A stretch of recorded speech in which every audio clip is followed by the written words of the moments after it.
everyone, I'm Morgan and today I'm going to talk to you about 5 books I've read recently. So as usual, I'm going to go from the one I like the least to the one I like the most. So the first book I have to talk about and the one I like the least is Binti by Nnedi Okorafor.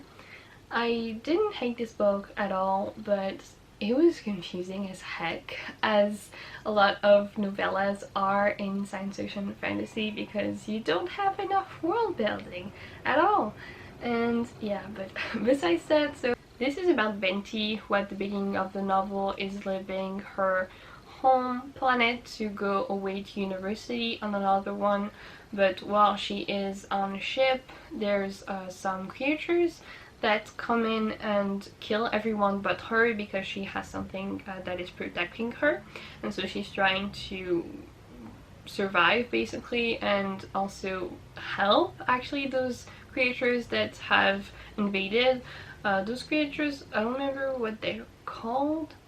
I think it was, no, I don't remember. Sorry, but I know they were non-binary, which is something that was really interesting. And so those creatures are part of a species that have been wronged apparently, and Binti is trying to help them and also like survive mostly. But yeah, I did really enjoy this novel, and mostly the main character, but there's not enough world building at all, and I'm looking forward to read the second and third book though, because I'm hoping we will get more of the world. But yeah, this first novella doesn't really give a lot of information, and that was my issue with it. But I did really like the writing and the inspirations that I saw in this novel, so that was a good thing. The second book I want to talk about is Futuristic Violence and Fancy Suits by David Wong. This is such a weird novel, like so weird. Basically this is about a girl, Zoey, who at the beginning of the novel is living with her mother in a trailer, and some men come to her home and try to kill her, and she doesn't really know why, but then a man actually comes in a hologram on her phone and tells her that the reason they're going after her is because of her father, who just died and left her something. She hasn't seen her father in many years, and she's never been close to him, so she's like, why me? Why is he doing with me? Like, she just really doesn't understand, and she has to fight for her life, though she never meant to. This book was so action-packed, so that was good, I guess. Like, it reminded me a lot of movies, like action movies that I do like, but I've never seen that in book format, I guess. So that was kind of weird, but also like not bad. And similarly to those movies, there were a lot of comical effects in the book, so like comical scenes and stuff. Like, also at the beginning of the novel, when she gets to this big city that her father used to live in, she meets this guy who also wants to kill her, and she ends up blowing his dick off, and you're like, what? What? So yeah, that was really weird, but also like not bad. Just there were so many bits where I was like, what the hell? What the fuck? Like, I don't know, it was so weird, but definitely enjoyable, I would say. I guess I liked it, but I also kind of didn't sometimes. So I don't really know what to say about this novel, honestly. Like, read it, don't read it, I don't know. If it sounds good to you, go ahead. Like, it's fun, it's really fun, but I'm not sure it's for me, but I don't know, it was fun. I actually got an arc of it from the publisher. It's been out for some time, but I guess they wanted to rekindle the interest for this book, as they sometimes do. So it was nice to read that, but just I don't know if I liked it. There's a sequel actually coming out this year about the same main character, Zoey. Also, I didn't talk about like all the men that she meets who used to work for her father. They're all really caricatural, I would say.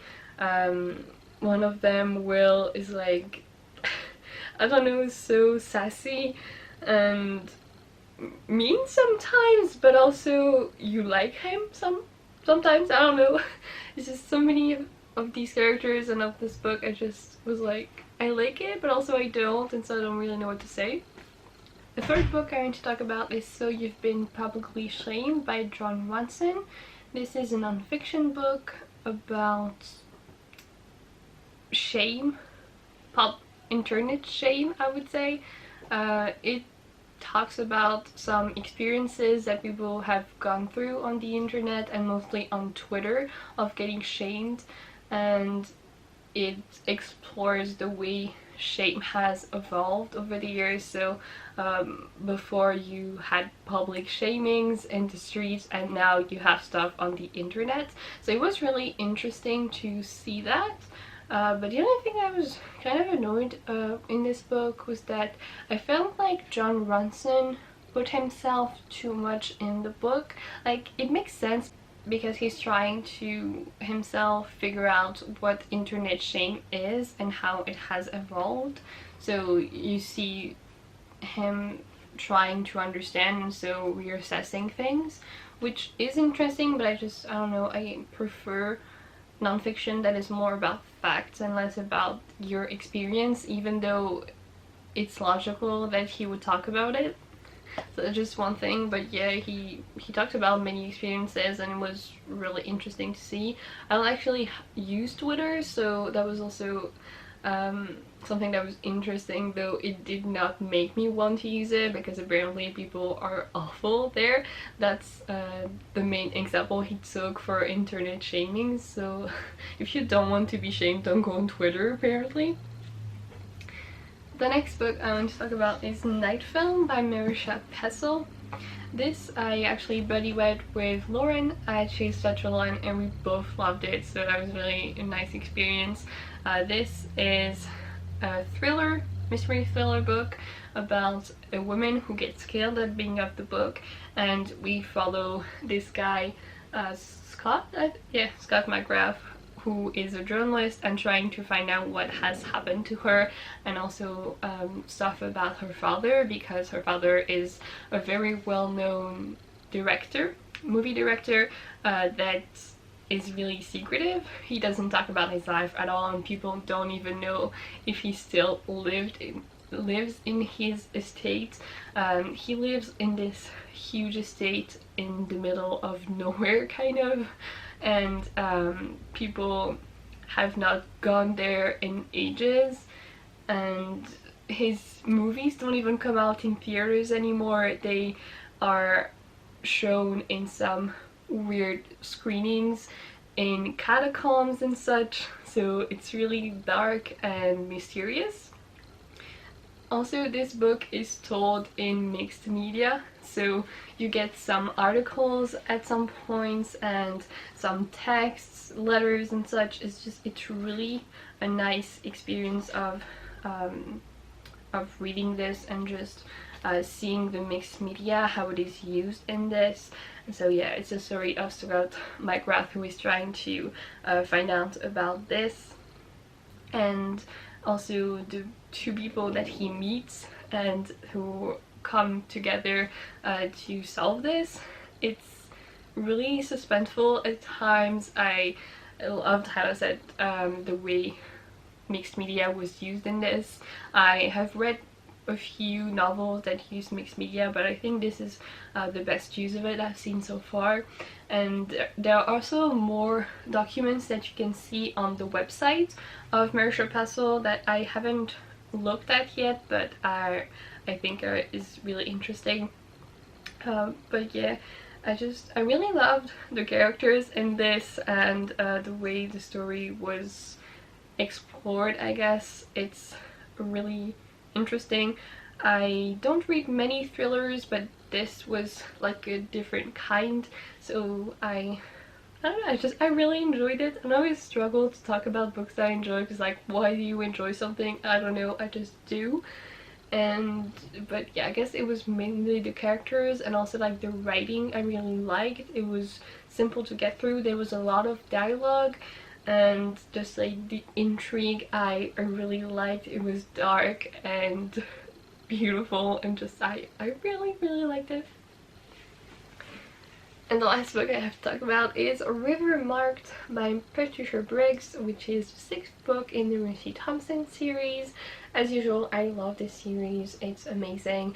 If you don't know, this is an urban fantasy series with Marisha Thompson, who is a mechanic but also can turn into a coyote. She is also dating now. Well, she hasn't been in the first book, but whatever. She knows some werewolves, vampires, fays, and in this 6th novel she has a problem with some fays and some other creature that we've never seen before, and that comes from kind of the beginning of time, who is killing people, and so she's trying to stop it. And she also learned some stuff about her life and her father especially, which is really interesting. So I love how this series is like kind of doing the same thing, but also giving you some more information of the rest like of the series that you can add a little bit throughout. So it's a really cool series and I love it so much. I love Marisha Thompson and just everything about those books. They're really enjoyable and really action-packed as well, so it's really cool. So yeah, that's all for me. Thank you for watching. Please send me if you have read any of these books and what you thought of them, as I would love to know. That's all for me. Thank you for watching, and I hope to see you soon in another video. Goodbye. Dream I know, deep up my feet.